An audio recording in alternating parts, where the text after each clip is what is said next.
बगल वाली जान मारेली नवा में तो भेदाली जुरा में लगा के जले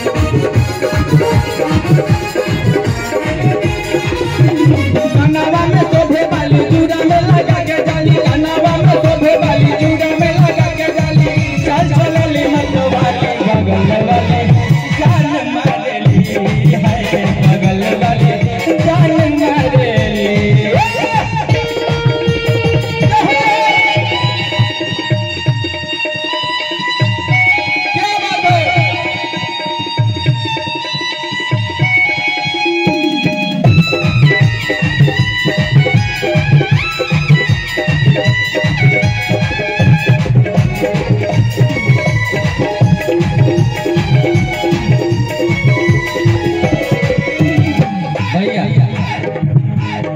लड़किया के बोलावल हम बोला के बारी लगा के जान रहा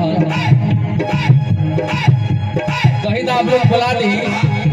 आइए हमारी बहुत ही सुपर स्टार नृत्यांगना काजल जी प्लीज वेलकम द स्टेज। तुम्हार कोनो जोड़ा बा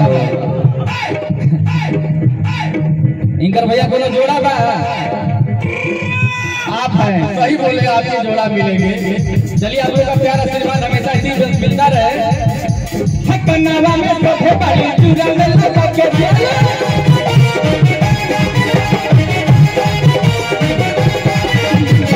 नवा में तो भेदाली जुरा में लगा के जली नवा में तो भेदाली जुरा में लगा के जली चल चलली मत वाली बगल वाली जान मारेली है बगल वाली जान मारेली।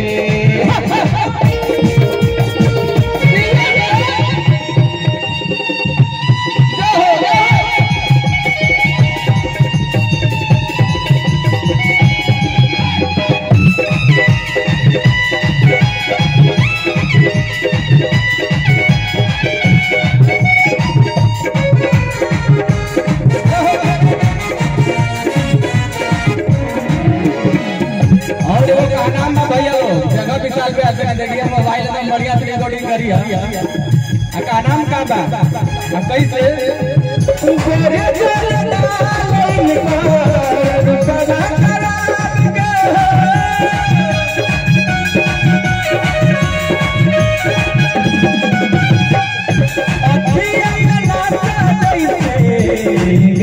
शराब के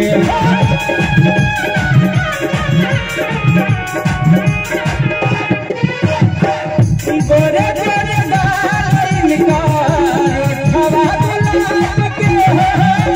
अखिया में नशा जैसे इंग्लिश शराब के हवा में मधुमाली कारी कारी नैन वाले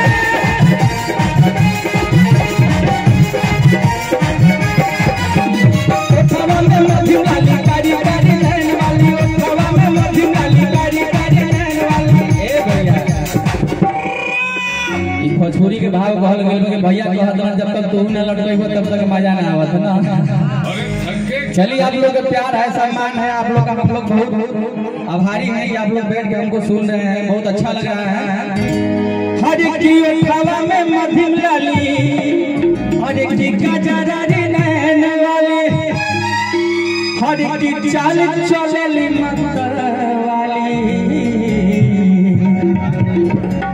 हाई बगल वाली हरे जान मारली हरे खबर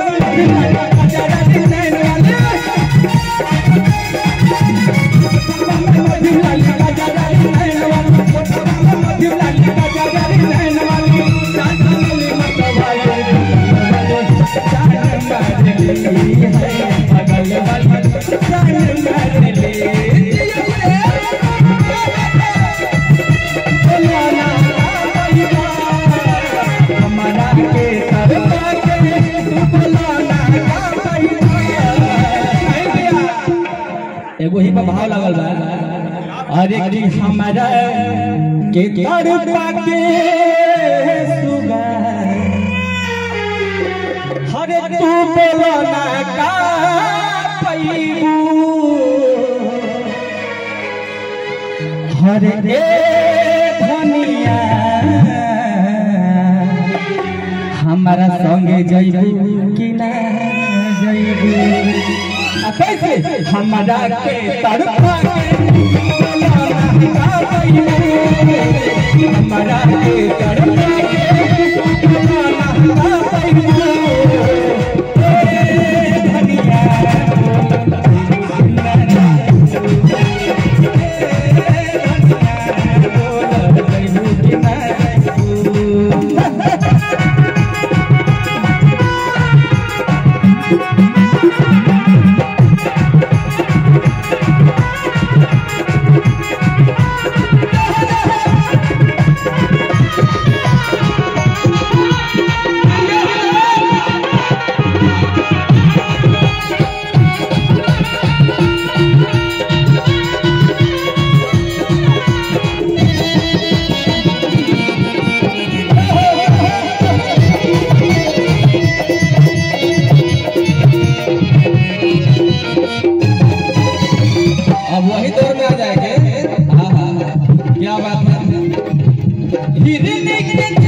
आप भी कुछ भाव दिखा दीजिए।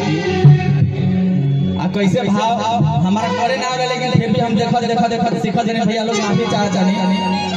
हर चीज जाई बाजार जाली, हर लागत मुआए खाली, हर की चाल चलली मतलब है